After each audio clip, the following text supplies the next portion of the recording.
A cowboy lives in the saddle. The road is his home, the wind his only neighbor. And when strength runs dry, simple food saves him, as tough as life itself. Frontier meals didn't care about taste, but they kept the dream alive. The voice you selected does not support this language. Please click the upper right corner to switch to another voice. The scent of iron and chili cuts through the air, stirring a primal hunger that leaves the mouth dry.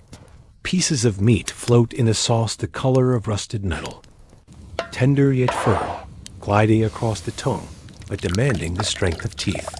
The bubbling of the pot blends with the crackle of the fire, the music of the frontier. Inspired by menudo, this dish was born on Texas ranches in the 1860s. When a calf was slaughtered for fresh meat, cowboys used everything nature could give. The cook, often African American or Mexican, added chili, onions, spices, and guarded the recipe like a family relic. This stew was for the strong-hearted. The struggle to keep organs fresh in prairie heat and the taboo of using scraps turned the meal into a test. They said it granted strength before a long trail ride or a fight.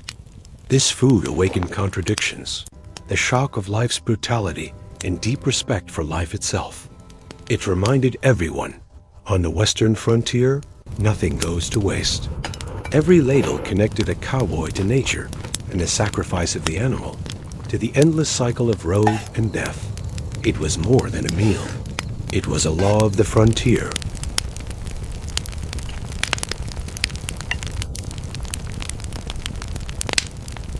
Under the scorching prairie sun, where the horizon shimmers with heat, a cowboy pulls a hard cracker from his saddlebag.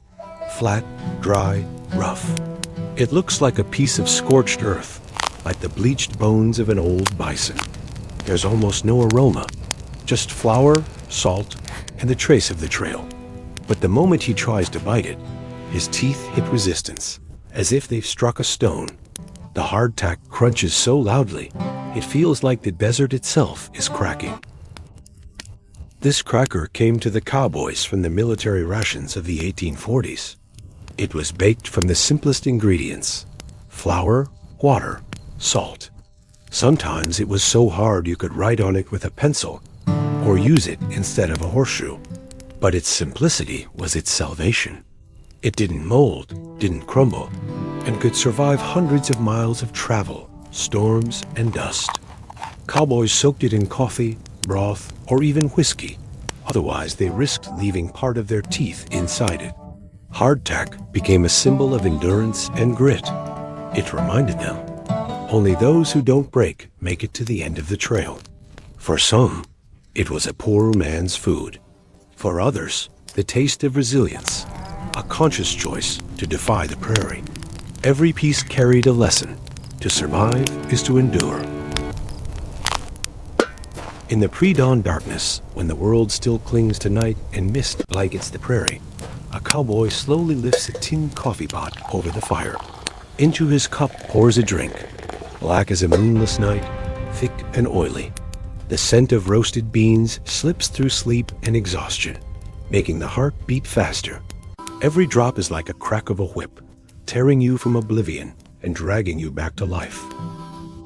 This is Arbuckle coffee, the legend of the 19th century trails.